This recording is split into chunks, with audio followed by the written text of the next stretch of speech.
Na semana que passou, a imprensa do Ceará e parte da imprensa nacional trataram única e exclusivamente de um assunto chamado consignados no âmbito do governo do estado do Ceará. Até o momento, não obstante a reação do governo, mas não se conhece efetivamente o que há de real, de legal ou ilegal nesse contrato. Para além do serviço que um governo tenta prestar ao seu quadro de servidores, quando contrata junto a instituições financeiras a disponibilização de créditos para seus servidores, estão algumas outras questões. Uma delas, me parece a principal, já excluindo aqui a obrigatoriedade da legalidade do contrato, está efetivamente o zelo pelo salário do servidor, ou seja, não deixar que o mesmo se submeta a juros conhecidos como extorsivos no mercado, que, via de regra, é o que acontece com estes consignados. Da outra parte, não menos importante do que essas duas razões já apresentadas, nós deparamos com uma outra coisa: transparência. Se refere-se a dinheiro público, e este salário é público porque é pago com o erário do Estado, obviamente que a sociedade tem todo o direito de saber em que bases são feitos tais contratos e são prestados tais serviços. A Assembleia Legislativa do Estado do Ceará, nesse instante, está no dever de não só oficializar a Secretaria do Planejamento, pedindo que essa disponibilize as respostas dadas pela empresa ABC ou tantas outras envolvidas. Mas, mais do que isso, o secretário Eduardo Diogo não tem mais retorno. Uma vez que recebeu as respostas, está no dever, na obrigação ética, de deixar com que você, assinante, saiba efetivamente o que tem de errado ou ilegal nesse contrato. É para discutirmos os vários aspectos dessa questão, a exemplo também da posição do Supremo Tribunal Federal em relação à questão da permissão do aborto para fetos anencéfalos e ainda a mudança na lei seca, que nós estamos iniciando mais uma edição do programa Visão Política pela FGF-TV, canal universitário 14 da NET e Rede Pública de Televisão Cearense. E para discutirmos os vários ângulos dessas questões, nós temos as participações dos nossos colaboradores, os professores Reginaldo Vasconcelos, que comparece aqui para nos ajudar a refletir sobre esses assuntos, o também professor Rômulo Leitão, que integra também a nossa equipe, e o professor Rui Martínio Rodrigues, que quase que semanalmente também está conosco aqui, debatendo e discutindo com você, assinante, os assuntos em pauta. Eu sou Arnaldo Santos. Peço a você, assinante, apenas um minuto para um rápido intervalo e já voltamos com mais uma edição do programa Visão Política.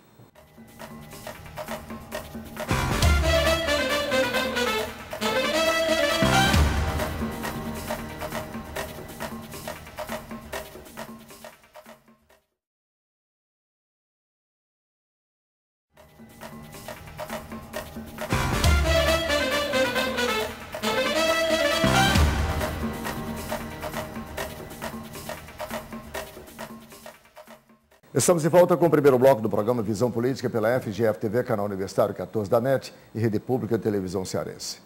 Se você, assinante, ligou agora, o programa tem hoje as participações dos nossos colaboradores convidados, os professores Rômulo Leitão, Rui Martínio Rodrigues e Reginaldo Vasconcelos.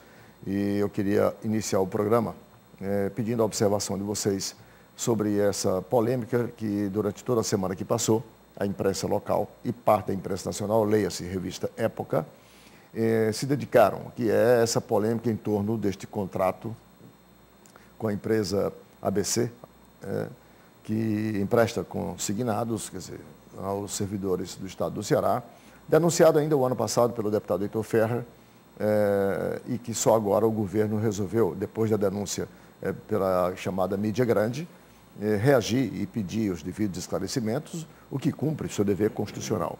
Mas mais do que isso, precisa agora da transparência, precisa nos dizer quais foram as respostas que essas empresas ofereceram ao governo, em que bases se está contratando estes empréstimos. Afinal, foram estes os questionamentos feitos pela nota pública, assinada pela Secretaria do Planejamento, exigindo que a empresa assim procedesse. A empresa já comunicou oficialmente ao governo Mas até enquanto gravávamos o programa na última quinta-feira, nem a Assembleia havia recebido, nem a imprensa sabia e, consequentemente, você, assinante, também não sabia. Tá? Professor Rômulo Leitão, qual é a sua interpretação? A partir, obviamente, repito, dos fatos que estão aí disponibilizados, porque nós não conhecemos ainda a resposta oficial da empresa. Em primeiro lugar, aqui a gente tem uma lógica invertida, a imprensa do Ceará tem uma lógica invertida. Quando tem repercussão nacional, tem repercussão local. Era para ser o contrário, era para ter repercussão local, dependendo da magnitude do fato, ter repercussão nacional. Aqui é o contrário. Teve uma repercussão nacional e a imprensa resolve apurar aqui. A mídia nacional nos pautando. É o contrário, a lógica está invertida. Né? Porque esse fato em setembro. Em setembro. Esse fato em setembro estava posto pelo deputado Heitor Ferrer, a repercussão foi mínima. Não teve a repercussão que está. Essa atual repercussão na imprensa local está sendo maior. Está conseguindo tirar do foco a questão chatíssima dos pré-candidatos do PT à sucessão. Ou seja, a gente já vinha aqui uns 3 programas a gente falando sobre pré-candidatura e essa pauta conseguiu tirar, e esse é o registro. Em relação ao mérito, eu fico muito confuso com esses valores que eu estava... Hoje na imprensa local, o Fábio Campos faz acho que é na coluna do Fábio Campos, diz que gira em torno de 30 milhões de reais por mês, só o Estado do Ceará, os servidores do Estado do Ceará movimentam cerca de 30 milhões de reais por mês em consignado. É um volume grande de recursos que eu não entendo como esse recurso consegue gerar tanta riqueza para essas empresas que trabalham com essa intermediação, porque é um mecanismo muito simples. Eu já trabalhei como na Câmara dos Vereadores, existe o salário do servidor, existe uma lei que ele só pode comprometer 30% desse salário. A rigor, era uma funcionária que olhava a remuneração dela e fazia uma conta. Ela manteve na margem com essa operação aritmética. Ou seja, claro que, guardadas as proporções, uma folha de pagamento grande como o Estado do Ceará precisaria, mas, no máximo, um programa de computador que checaria quanto é que ele tem comprometido e quanto é que ele poderia tirar só. Eu não vejo como é que essa operação financeira gera tantos milhões de lucro para quem faz a intermediação e para quem controla essa margem.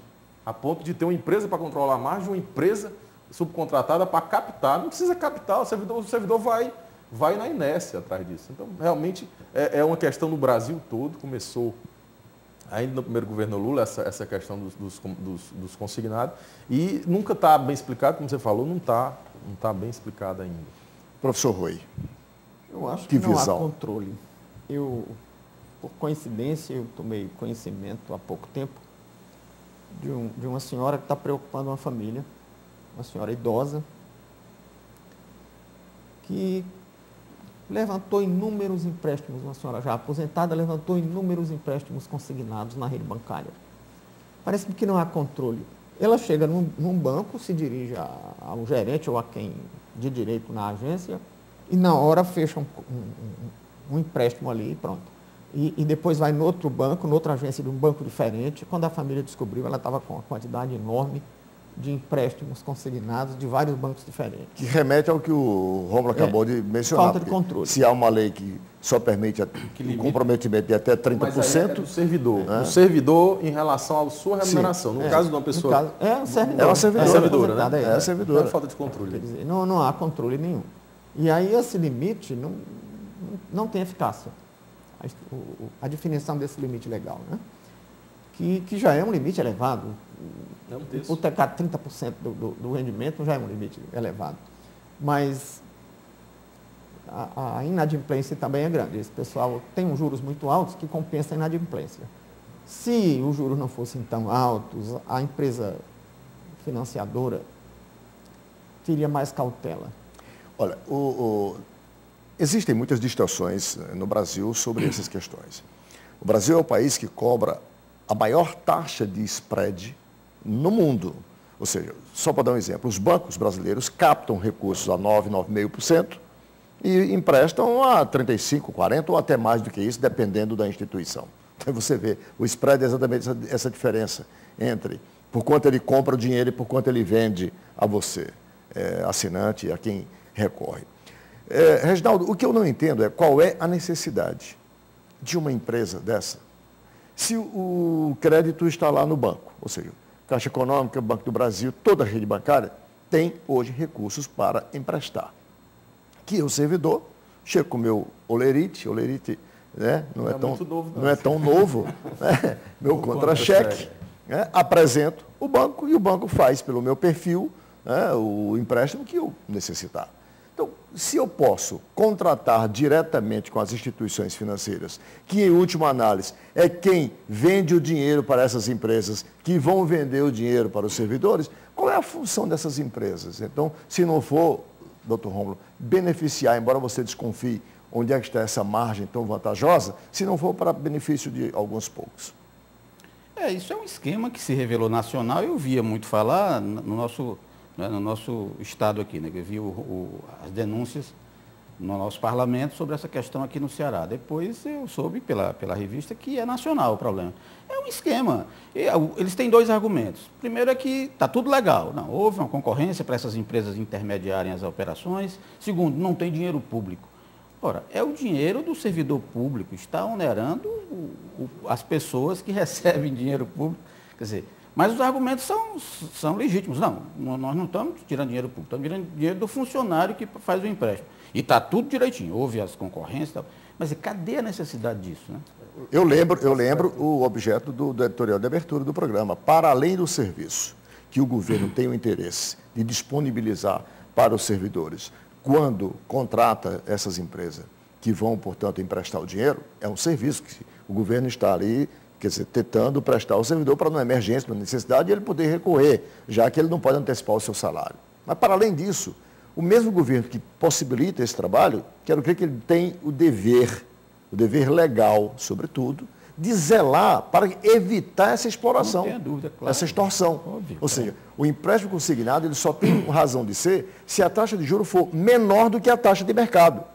Se for igual ao mercado, já não precisa mais tais empresas, tá certo? Pelo menos essa é a lógica que eu tenho. É verdade. Se a taxa for igual ao mercado, já não tem nenhuma função essas empresas. E se for a mais, aí, amiga, que não tem mesmo. Eu queria só uma ressalva, professor. Eu falei dos 30%. Em relação ao município de Fortaleza, tem uma lei da década de 60 que limita em 30%. Eu realmente desconheço se no Estado há uma limitação.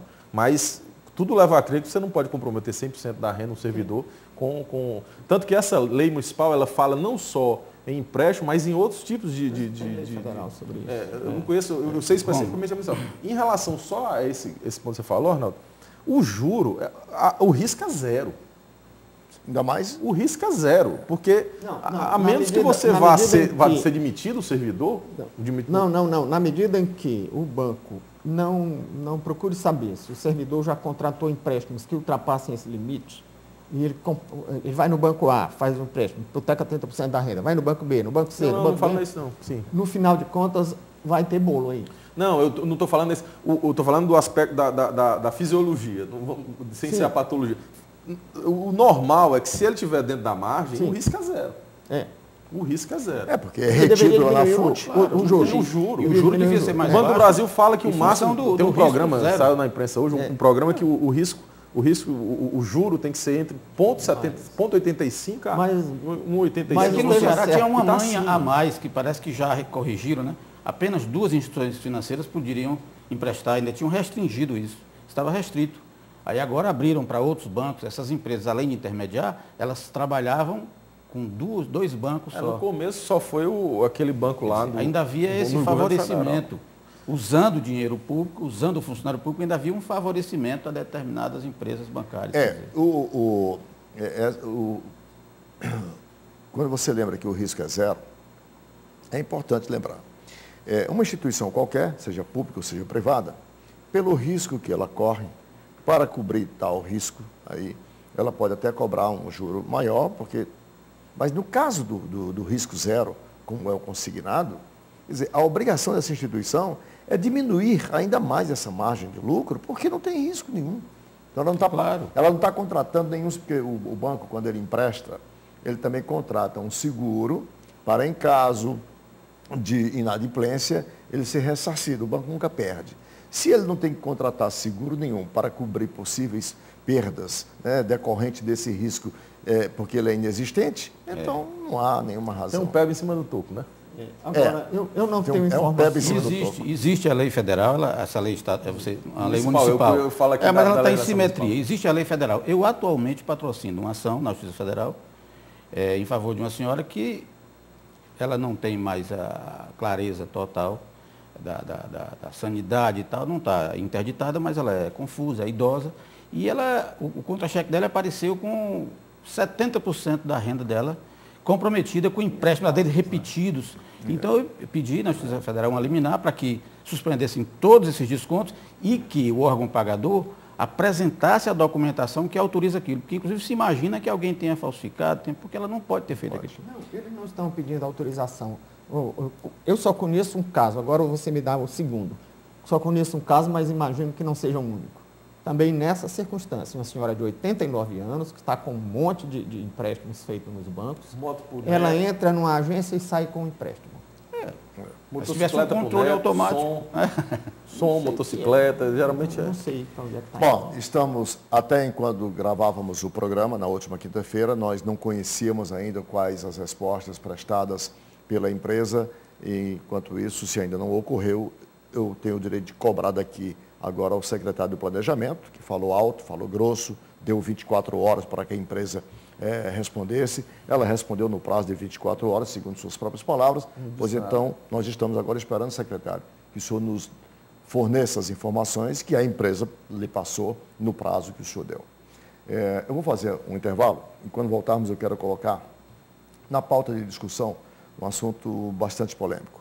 Foi o julgamento da semana que passou pelo Supremo Tribunal Federal sobre a permissão de que as mulheres grávidas, uma vez diagnosticadas, grávida de um feto anencéfalo, possa fazer o aborto, coisa que até então precisava recorrer à justiça e muitas vezes não conseguia porque completava o tempo de fazer o parto.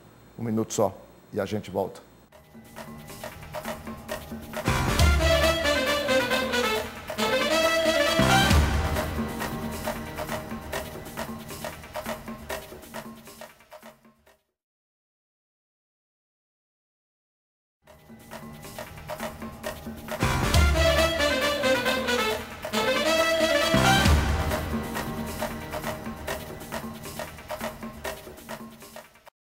Estamos de volta com o segundo bloco do programa Visão Política pela FGF-TV, canal Universitário 14 da NET e Rede Pública de Televisão Cearense. Hoje com as participações dos nossos debatedores, os professores Rui Martínio Rodrigues, Reginaldo Vasconcelos e Rômulo Leitão. Discutimos no primeiro bloco essa polêmica em torno aí dos consignados no âmbito do governo do estado do Ceará. E quero agora colocar na pauta da discussão para vocês que são homens do direito, essa decisão do Supremo Tribunal Federal, na semana que passou, decidindo sobre a permissão de que as mulheres grávidas, diagnosticadas de que o feto é anencéfalo, ou seja, sem cérebro, né, cuja perspectiva de vida é nenhuma, no entender dos vários cientistas da área da saúde, da biogenética, com os quais conversei antes de gravar o programa, todos me disseram que existem as exceções. Existem os diagnosticados anencéfalos que estão aí vivendo até hoje. E no Supremo existiam algumas crianças anencéfalas, né, nos braços dos seus pais, mas são exceções.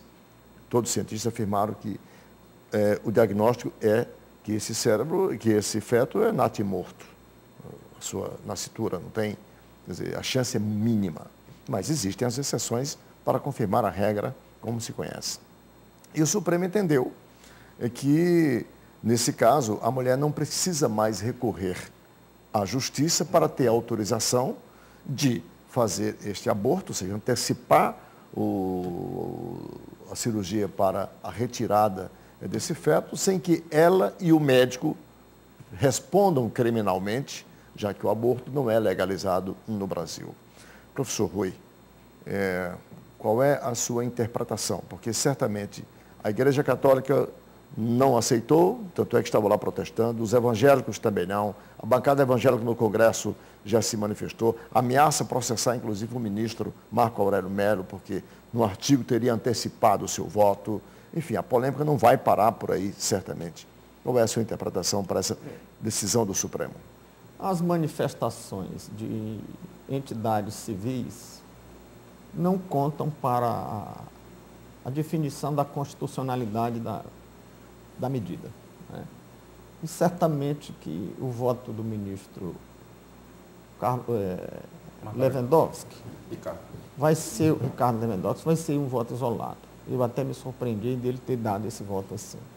Porque a tendência do nosso tempo... Porque ele ficou contra a permissão do aborto. A tendência do nosso tempo é para recepcionar todas essas demandas que abalroam alguns princípios clássicos da modernidade, me referindo à idade moderna aqui, modernidade não como coisa recente, mas como aquele momento histórico em que determinados direitos foram taxativamente afirmados.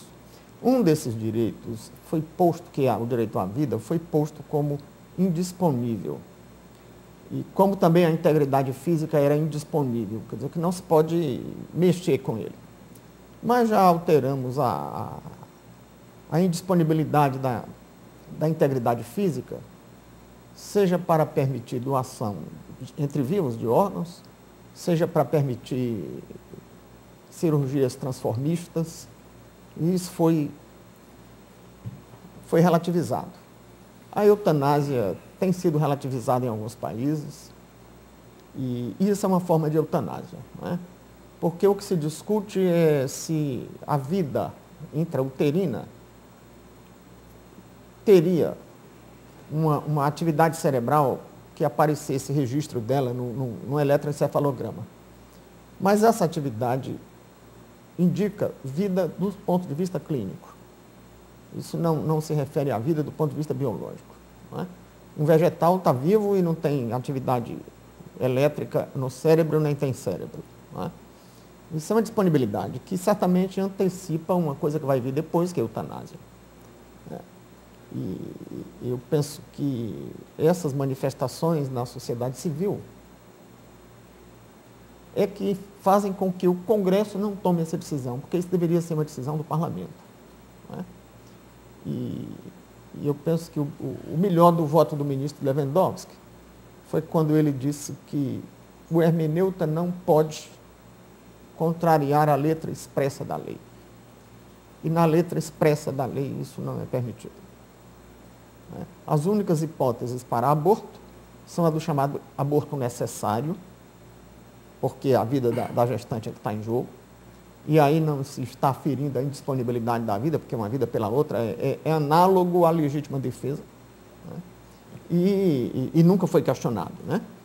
E a outra hipótese é do chamado aborto sentimental,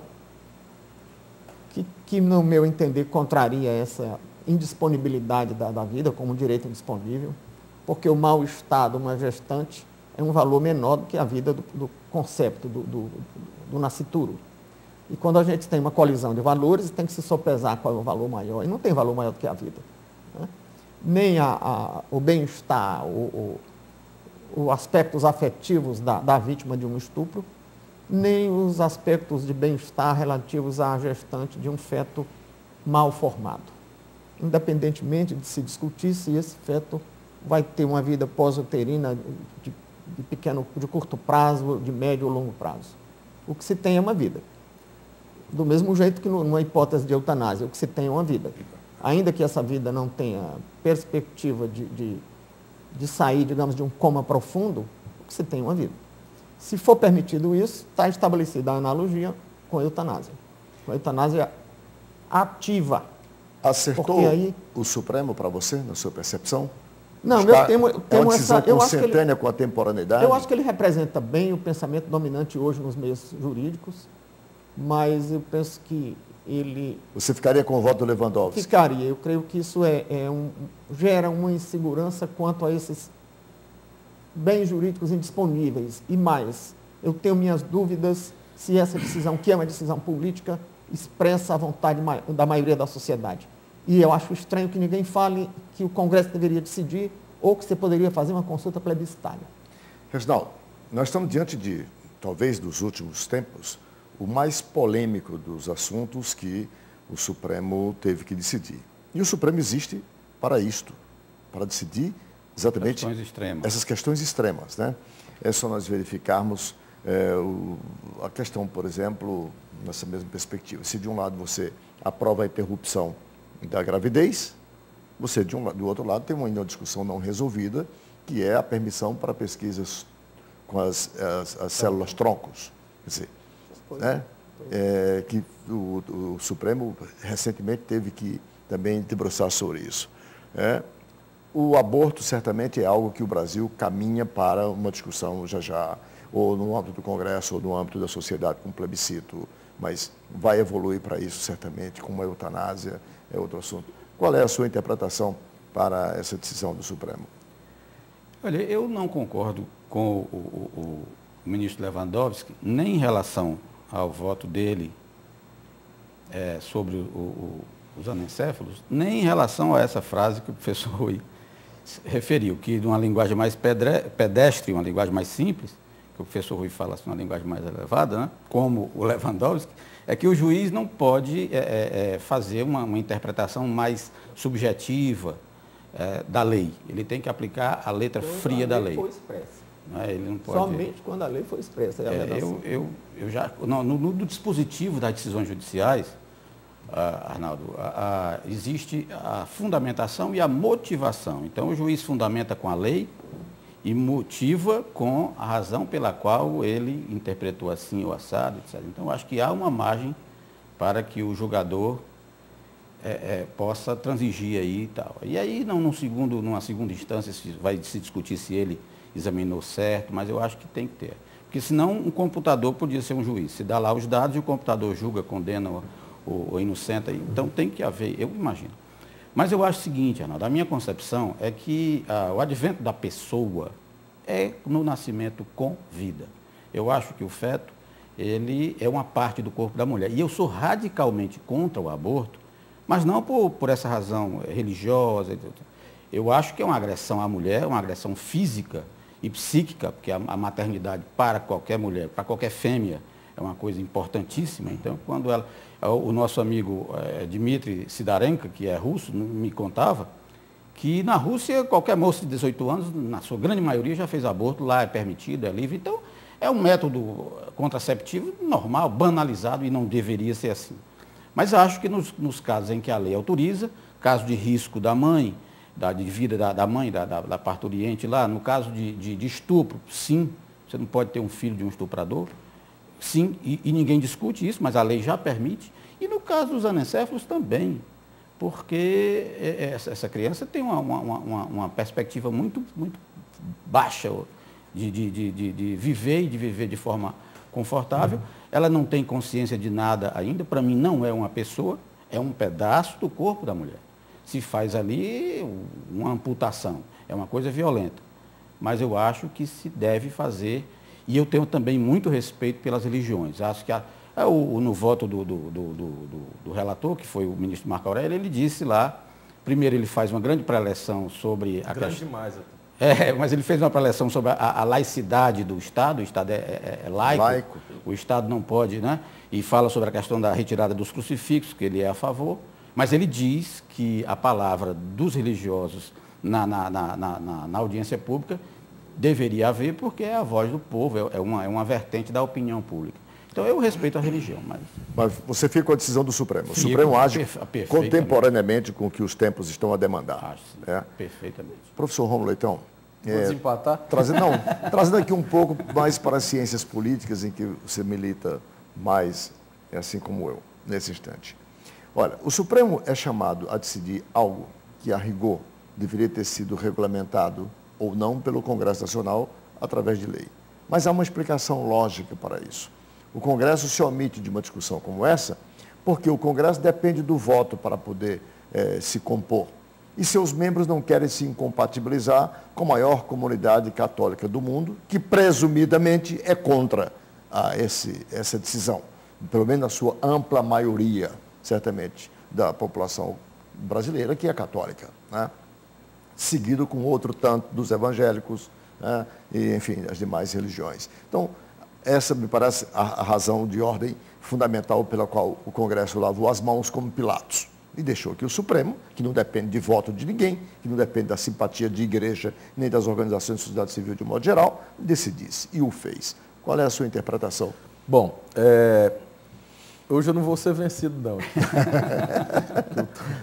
No programa passado, você foi vencido pelo Rui e pelo Roberto. Hoje não. Hoje eu acho que o resultado vai ser vencido. No episódio do estupro das três meninas. Só antes de falar esse aspecto da ciência política que você falou, Arnaldo,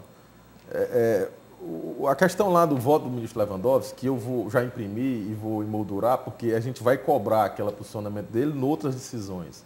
Ou seja, da capacidade e da possibilidade que o judiciário tem de se autorrestringir em questões que ele julgue que deva ser decidido pelo Congresso. Certo? Essa é a típica questão que o Congresso deve debater. Há uma mora legislativa por covardia do Congresso, é verdade, mas há 2 projetos tramitando lá. Tem 2 projetos tramitando, dizendo exatamente que é permitido, porque, na verdade, essa norma é o Código Penal. O Código Penal é que diz quais são as duas, artigo 124, 126, 127, 128, por aí, que diz quais são as 2 hipóteses que permitem a realização do aborto. Estupro e quando pode causar a morte da mãe. Certo? Então, é necessário chamado. O estupro, o aborto necessário. Essa questão da motivação do Lewandowski, eu acredito que ele se autorrestringiu. A gente discutia antes aqui do programa, eu até acho que ele seja contra o aborto e utilizou um argumento jurídico para não se intrometer nessa questão. Certo? Que vai ser realmente, eu acredito que vai ser o único argumento nesse sentido. Agora, eu acho que a gente não falou ainda. Ele usou argumentos biológicos também, né? Sim, algumas questões que mas o substrato do voto dele é a não intervenção, é a não intromissão. Agora, era isso que eu estava fugindo agora. Esse tipo de julgamento é interessante porque força o legislativo. A gente está vendo sucessivos julgamentos que está forçando o poder legislativo a se pronunciar. É a questão que vai ser no próximo bloco, que a gente vai discutir, da lei seca. Ou seja, essa questão, se houvesse um posicionamento do Supremo no sentido de não se intrometer, a pressão ia voltar totalmente para o Legislativo. Congresso. E você já adiantou em relação a essa questão na visão da ciência política, realmente há uma tradição nos Estados Unidos, e aqui está começando, de você jogar temas polêmicos para o Poder Judiciário. A Suprema Corte Americana... termina politizando o Judiciário, judicializando a política. A Suprema Corte Americana decidiu todas as grandes questões, questão racial, questão educacional, todas as grandes questões foi a Suprema Corte Americana. Lamentavelmente, o Supremo Tribunal Federal no Brasil está majoritariamente inclinado para o ativismo judicial. Há uma tendência Por isso é que eu já esperava isso. Olha, eu concordo com vocês. Agora, só que a culpa não é do Judiciário. Não, mas o Judiciário não pode se omitir. O que o Rui falou, ele é provocado. Não, pode ser na minha competência. Se autorrestringir. E ali a interpretação conforme a Constituição, é claro, o hermeneuta ele não pode incluir um número cláusula. Ali tem 2, ele está incluindo a terceira, ele está sendo legislador positivo.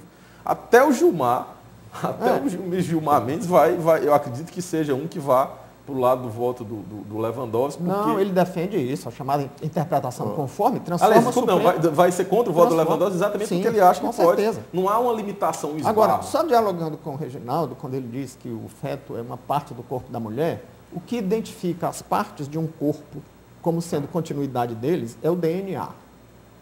E o DNA do feto não é igual ao DNA da mãe. Então não pode ser parte do corpo dela. Bom, deixa eu meter... Tecnicamente, biologicamente falando, não é e não pode ser. Deixa eu meter minha colher aqui. Da mãe aqui. Deixa eu meter minha colher aqui. Datíssima vênia aos doutos do direito. Aqui vai falar um curioso.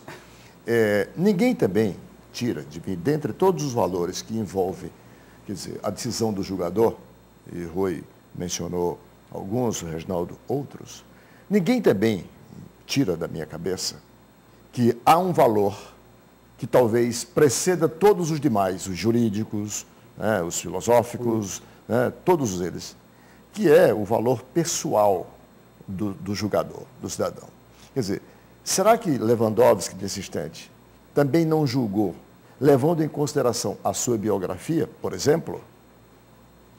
É bonito você se colocar diante de uma posição em que sabe que terá o aplauso da maioria. Você vai ter aplauso da igreja, dos evangélicos, da grande população, que é majoritariamente católica, uma série de outros fatores. Ainda que fique contra, quer dizer, Sim, seus pares, o pensamento contemporâneo. Arnaldo, esse argumento procede, as pessoas se envolvem, mas isso vale talvez muito mais para os demais ministros que estão praticando ativismo judicial. Porque eu não sei se fizéssemos uma consulta popular, para que lado iria a maioria. Porque esse negócio de filiação religiosa é filiação nominal. Mas muitas das pessoas com essas filiações religiosas praticam aborto. Sim. Não temos dúvida quanto a isso. E essa vaidade dos aplausos... A hipocrisia está aí para não nos deixar... Ou a necessidade, ou porque uma coisa é você condenar em tese uma conduta, outra coisa é no momento de aperto você violar as suas próprias referências. Isso a gente sabe também que acontece. Agora, os aplausos mais estridentes, as vozes mais ouvidas, são justamente a dos ativistas pró-aborto, que é o pessoal politicamente correto, que é maioria na imprensa, que é maioria nas universidades, que é maioria nos fóruns e nos tribunais. Os favoráveis ao aborto. As favoráveis ao aborto. Os contrários eu até creio que sejam maioria, mas são aquela maioria silenciosa que não aplaude ninguém. Romulo, você disse que tinha um aspecto para colocar sobre a mãe? Não, que a gente não até pelo gênero aqui, só tem homem hoje aqui nesse programa, também tem a levar em consideração o sofrimento da mãe de gerar, de ter que carregar. Mas eu levei em conta isso. Eu disse, olha, se nós temos um conflito, de um lado está o bem-estar temporário de alguns meses da mãe, e do outro lado está uma vida, o bem-estar não pode se sobrepor a uma vida. Até porque o que se discute é o direito da mãe de optar. Né? O direito da mãe de optar. Não é a obrigatoriedade mas de fazer o direito... aborto. A antecipação... Aqui é bom que fique bem claro, você toca no assunto importante. O que o Supremo fez foi dizer que está permitido, ou seja, deu livre-arbítrio à mãe, e só ela, para que ela decida. Só ela não está obrigando. Mas é dispensando essa observação do Reginaldo, porque em nenhum momento se colocou aqui que as mulheres iam ser obrigadas a fazer aborto. Não, é só... está esclarecendo. É só para que o assinante não... O que nós temos é um conflito entre dois valores. A mãe que quer ter a liberdade de dizer, vou tirar a vida do meu embrião. Ela quer uma liberdade. De um lado é a liberdade dela, o bem-estar dela. E do outro lado é a vida.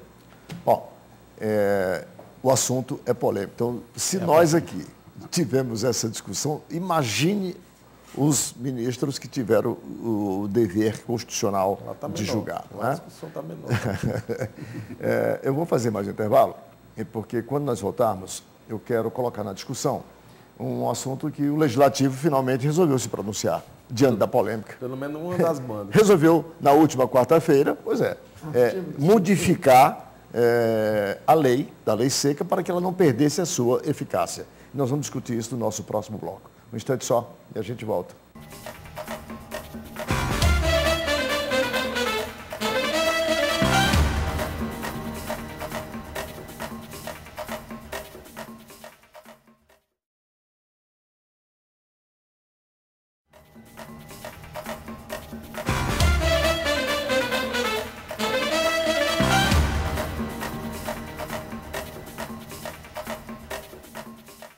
Estamos de volta com o terceiro bloco do programa Visão Política pela FGF-TV, canal Universitário 14 da NET, Rede Pública de Televisão Cearense.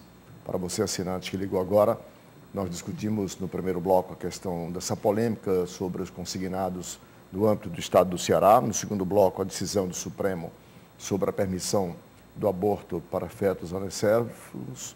E agora vamos discutir a lei seca, que o Congresso, na última quarta-feira, resolveu se posicionar diante da iminência, da ineficácia da aplicação da lei, por esta não pegar, como nós conhecemos aqui, né? Porque aqui nós temos esse negócio, a lei que pega e a que não pega. Ligue 0800, número tal, para saber se acha que vai pegar, e 0800 se não vai pegar. Pois é. Mas antes eu queria só fazer um parêntese aqui para chamar a atenção, desde já, do Conselho Regional de Medicina, do Sindicato dos Médicos, da OAB, do Ministério Público. E, por favor, não vai aqui nenhuma presunção contra ninguém, nenhum profissional.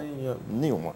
É só uma advertência. Nós temos, no Brasil, a tradição malsã de nos aproveitarmos de algo que seja o legislador, seja o julgador, com as melhores das intenções, de nos dar os aparelhos necessários para que sejamos uma sociedade pretensamente moderna, a despeito de pensamento em contrário. Alguns oportunistas se aproveitam dessas situações e transformam nas brechas, quer dizer, aquilo como um meio para ganhar dinheiro facilmente, enfim. Então, essa questão do aborto para os anencéfalos, não sejamos hipócritas, o aborto existe no Brasil e em grande escala. Nas escalas mais pobres isso é menor, porque não tem condições de fazer, porque é particular e é caro. Mas nas escalas de médio para cima, isso é generalizado. Quem pensar em contrário está se iludindo porque quer. Essa permissão pode gerar uma indústria. E agora, para se fazer o aborto legal. Já que se faz hoje clandestino, contacte-se aí com os profissionais, e aí existem muitos vendendo receita, vendendo mil coisas, tá? Dá-se um diagnóstico, como aquele feto seja anencéfalo, vai ganhar dinheiro o hospital, vai ganhar dinheiro o profissional que vai fazer o diagnóstico, que vai fazer o aborto, enfim. É só uma advertência preventiva, para que depois não nos deparemos com essas situações. Se pegue uma permissão e transforme numa... O Ministério da Saúde tem que ficar de olho... Uma permissividade. Com as chamadas AIHs no sistema SUS, para saber se não vai haver um aumento agora nessa questão, uma epidemia de anencéfalos. É bom. Nós conhecemos essa indústria, tá? Eu estou chamando a atenção para isso, porque não estou falando de nada inventado de Marte, não. Isso acontece aqui no Brasil. É um veso. Pega uma permissão e transforma numa permissividade. Isso. Bom, feita essa advertência, vamos trazer para a pauta o objeto. Rômulo Leitão, professor Rômulo, na última quarta-feira, o Congresso resolveu mudar a lei da lei seca, e agora ela ficou mais dura. Primeiro, ela triplicou em valores pecuniários a multa para o pego dirigindo embriagado. Segundo, manteve a exigência do bafômetro agora, para a medição do teor de álcool por mililitro de sangue, como contraprova agora. Como matéria de defesa. Como matéria de defesa. Se eu estou dizendo que não estou embriagado, tá, então eu sopro o bafômetro para provar que não estou. Do contrário, a lei agora permite também a prova testemunhal, o depoimento, enfim. Ela melhorou, ela deu os instrumentos ao Estado para que o Estado tente agir visando diminuir essa grande indústria da morte, se possa se chamar, que chama-se Trânsito no Brasil, que é a associação do álcool com direção, enfim. Qual é a sua interpretação? Eu queria começar por esse dado que você falou, Arnaldo. Fazer propaganda aqui eu ouço todo dia os debates do Povo, na rádio AM do Povo CBN, e hoje era o doutor Lineu Jucá, que é um especialista nessa matéria de trânsito. São dados que a gente ouve falar, mas ele dá os dados com dados atualizados, que realmente no Brasil morre um Vietnã por ano. 40 mil pessoas de acidente, que foi o que morreu em 8 anos de guerra no Vietnã. Por mês, você dividindo isso, dá 3 mil e uma dízima periódica assim, 33333, que é mais do que morreu nas Torres Gêmeas. Isso tudo de acidente de carro, de acidente automobilístico, né? E a gente ainda está discutindo se pode beber dirigindo, ainda está entra com ação, entra com não sei o quê. Eu acho que ainda, às vezes me assusta o nosso grau de atraso na resolução desse tipo de questão. Nosso grau de periculosidade quando se trata de dirigir bebendo. Também. Mas a gente ainda está discutindo isso não podia, isso já era para era para ser passado. Você está dirigindo bêbado. E me preocupa muito esse teu raciocínio. O que me preocupa tudo bem, temos essa tragédia, né? Agora me preocupa que para enfrentarmos isso, queiramos flexibilizar as garantias fundamentais. Não estou falando disso não. Não estou falando de... Isso a gente até concordou. Deixa eu só terminar aqui. Essa de 0,6 eu até concordo. Se você está fixando para ser embriaguez um parâmetro numérico, é claro que você tem que ter um meio de aferição. E não Técnica, viu, Arnaldo? pericial. Não é porque se desclassificasse ou proibisse ou afastasse outro meio de prova, inclusive testemunhal. É porque a testemunha não sabe para dizer qual é o teor de, sangue, de álcool que tem no teu sangue. Não, essa questão... Né? Tinha que ser abstrai foi essa uma questão. tecnia colocar o índice Isso de aí- alcoolemia no sangue. E não foi, eu não sei se foi a lei, eu acho que foi uma resolução do CONTRAN, não foi nem a lei. Não, também não sei. se Não- foi não- lei ou resolução. alguém me disse que não tem nem na lei o 06, é uma resolução. É do Conselho Nacional de Trânsito, Do do CONTRAN. Conselho Nacional. Não, isso aí não tem dúvida. Isso aí colocou, o Poder Judiciário veio e o Legislativo veio, na verdade, foi quase uma coincidência, que os projetos vinham tramitando e isso concomitante. assodou o negócio. Mas essa discussão de dirigir no trânsito, isso aí já era para estar superado. Isso aí. Mas veja, a decisão do STJ foi boa, porque afinal de contas forçou o Legislativo Forçou. E eu acho que a aperfeiçoar a lei que estava mal feita. É. Né? Eu acho que isso também devia ter sido feito no caso anterior. O Supremo deve empurrar essas coisas para o Legislativo, Que é competente pra autorrestrição isso. que não, é muito difícil, é O uma STJ, tentação. nesse sentido, o STJ deu uma lição no STF. Né? Professor Reginaldo, qual é a sua interpretação? Porque, olha, o sujeito anda, como a gente diz aqui, entrambecando, né? Usar uma expressão bem do nosso né, idiomático aqui, e ainda diz que não está embriagado. E diz assim, eu não vou fazer o exame de bafômetro, não. E daí? Bom, acabou. Né? Tinha a carteira dele suspensa, ia embora de táxi e ficava por isso mesmo. E tinham escrito numa norma que ele só seria considerado embriagado se tivesse 0,6 miligramas de álcool no sangue. Pois é. Arnaldo, Prove meu com a pensamento... filmagem isso, né? Prove com a filmagem. Nós estávamos aqui nesse estúdio gravando um programa sobre a lei seca, logo que ela entrou em vigor, e eu comentei aqui com os companheiros do programa, eu digo, olha, isso não vai funcionar. Essa lei não vai pegar. Não vai pegar, disse aqui, não vai pegar, não vai ter vigência, não vai ter eficácia. Porque por uma série de... Primeiro, eu sou, obviamente, radicalmente contra que se dirija embriagado. Agora, essa coisa da alcoolemia de tantos graus, isso é uma bobagem. Você se lembra quando a lei entrou em vigor? Padre celebrando missa com suco de uva, o sujeito não podia ir tomar um vinho com a mulher no restaurante, que já não... Ninguém vai... Eu dirijo há 40 anos, tenho carteira há 40 anos, nunca tive um acidente, nunca fui alcoólatra, mas também nunca fui abstêmio. Isso, agora, claro que o embriagado... Então a lei tem que pegar o embriagado. Tem uma expressão latina que diz que abusus non tollit usum. Quer dizer isso, você não pode proibir uma coisa radicalmente para evitar um abuso. Você não pode matar a vaca para evitar o carrapato.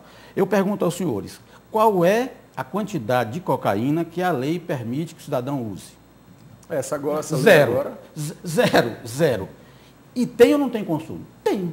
Então essas proibições radicais não resolvem. Tinha-se que recrudescer contra o bêbado, contra o embriagado que dirige no trânsito, que provoca esses horrores que a gente vê.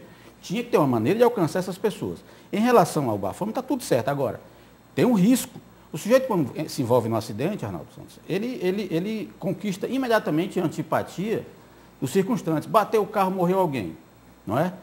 E então ali é fácil alguém dizer, está bêbado, até porque o sujeito pode bater com a cabeça, ficar desorientado, pode mesmo ter tomado um remédio, como pode acontecer, e então o camarada, e você sabe que é melhor você 1000 culpados inocentados do que um inocente culpado. Você pode jogar uma pessoa num problema. O guarda não gosta de você, você é um pouco risco, diz aí que ele está bêbado. Precisa, aí me dá o bafômetro para provar que não estou. Isso também é complicado. Cabe a contraprova. Ele pode pedir o exame de alcoolemia, ele pode...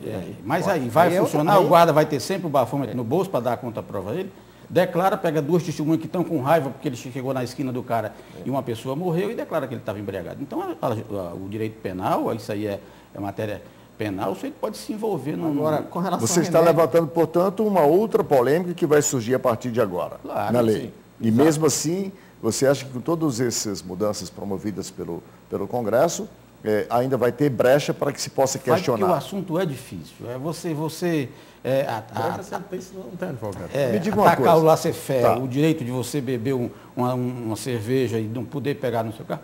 Agora, vocês têm razão. A lei, de qualquer forma, teve algum efeito. A sociedade começou a respeitar um pouco mais. Mas os acidentes de trânsito não Agora, diminuíram. com relação a remédio, quem toma remédio que possa ter algum desdobramento que prejudique o exercício da direção, do ato de guiar, se enquadra no mesmo caso de quem bebe. E essa Quem lei toma agora, remédio, essa lei, se a o lei remédio, se estendeu eu agora. estou tomando um medicamento que pode prejudicar meus reflexos ou meu equilíbrio, eu não posso guiar. A colocação não é essa. A colocação é que você pode ter tomado um remédio, tá certo? Que lhe dê um efeito de desorientação Sim, mas- ocasional, Não, interagir mas com outra coisa qualquer que você as tenha bulas- consumido. as bulas- Não, é? Não que tenha provocado o acidente, mas aí o cara vê, rapaz, você está bêbado. Às vezes uma pancada na cabeça, Arnaldo, durante um acidente, aí o guarda ou rapaz, esse cara está bêbado. Então, sem o exame Mas de trânsito, esse- ou com o bafômetro, né, científico, né? Não, tem esse grau de álcool no sangue. Só A tô alcoolemia lembrando- está elevada. Só estou lembrando aqui, esses efeitos colaterais geralmente são previstos nas bulas, os médicos fazem a recomendação, olha, toma esse aqui, toma esse Citei como remédio, exemplo. né? Vamos a um caso extremo. O cidadão se envolve num acidente com consequências graves, porque não necessariamente ele terá uma blitz ali perto com bafômetro. Então, Porque as blitz devidamente planejadas, essas estarão equipadas com bafômetro, Certo. senão não terá nenhuma importância. Mas eu posso me envolver num acidente em qualquer instante e que uma patrulha é chamada a atender aquilo ali, tá? De consequências graves. Eu argumento que não estou embriagado. sai trôpego, Alguém- leva uma pancada. Alguém diz que eu estou, o guarda acha que eu estou pelas consequências do acidente, que foi muito grave. O que eu, enquanto cidadão, devo fazer? Eu, no meu caso, já sei.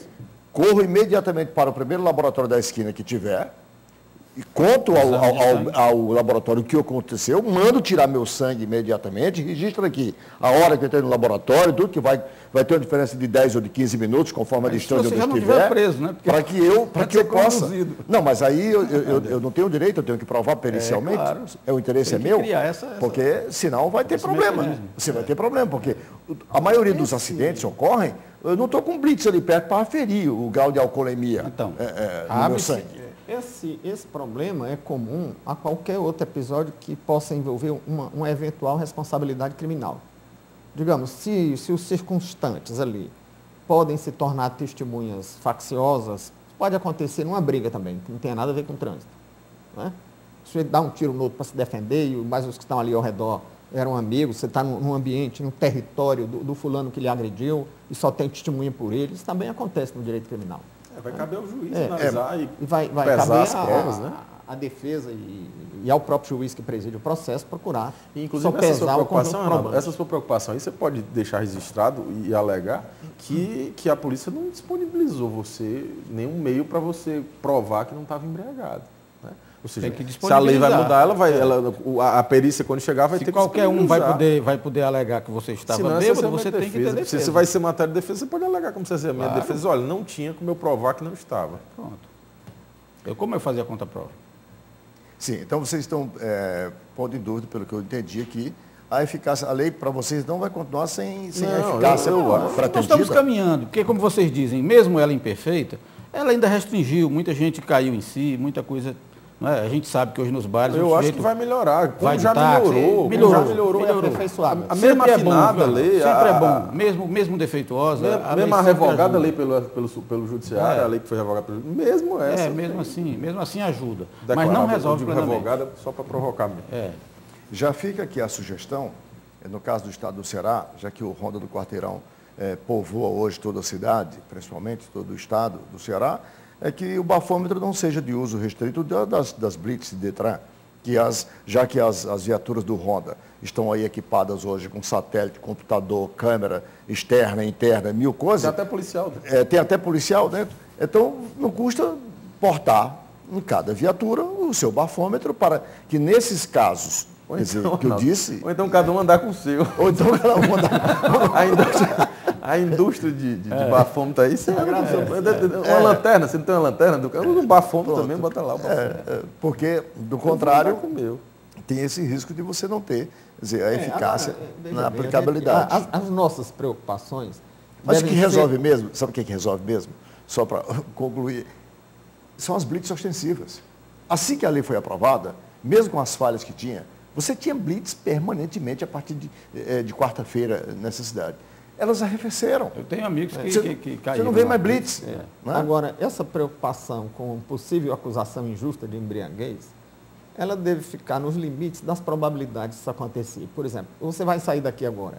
a probabilidade de você se acidentar ou se envolver num acidente já é pequena, é relativamente pequena. Com todo o alto índice de acidente do Brasil, isso ainda é pequeno. E de, havendo o acidente, você ser injustamente acusado de estar embriagado, ainda é menor. Rui, mas a lei não pode deixar essas brechas. Né? É. Não, mas aí existe olha, todos os meios de prova. Eu fui parar 2 vezes em blitz de bafômetro, em blitz do Detran. E engraçado que nunca soprei o bafômetro. O sujeito chega na porta do carro, doutor, o senhor vem da onde? Eu vim aqui da casa do meu pai e tal. O senhor bebeu? Não. Aí ele olha pela sua maneira de falar, a pessoa, passa. Ele percebe, se você tiver paz, com a língua enrolada. Mas é um senhor, se você for um garotão, assim, sem um camisa, jovem, né? É até verdade. No final do programa, eu queria fazer aqui um registro aqui. Na última sexta-feira, dia 13, o IPES, o Instituto de Pesquisas Econômicas do Estado do Ceará, comemorou os seus 9 anos de criação, onde apresentou vários estudos realizados atualmente sobre os indicadores sociais do Estado do Ceará. Teve a palestra do presidente da Assembleia Legislativa do Estado do Ceará, gestão pública eficiente e bem-estar social, os desafios no contexto das novas exigências da sociedade contemporânea, proferida pelo presidente da Assembleia, o deputado Roberto Cláudio. Teve também vários outros palestrantes, de forma que esse é um instituto que está dando pela primeira vez, formatando um banco de dados para que a gente comece a ter referências para definições de políticas públicas no nosso Estado, e tem à frente o nosso, por enquanto, licenciado colaborador aqui do programa, que é o professor Dr. Flávio Ataliba. Com essas colocações, eu quero, portanto, finalizar mais uma edição do programa Visão Política pela FGF-TV, canal Universitário 14 da NET e Rede Pública de Televisão Cearense, com as participações dos nossos colaboradores, os professores Rômulo Leitão, Rui Martínio Rodrigues e Reginaldo Vasconcelos, com um convite para você, assinante, para o próximo Visão Política. Muito obrigado e até lá.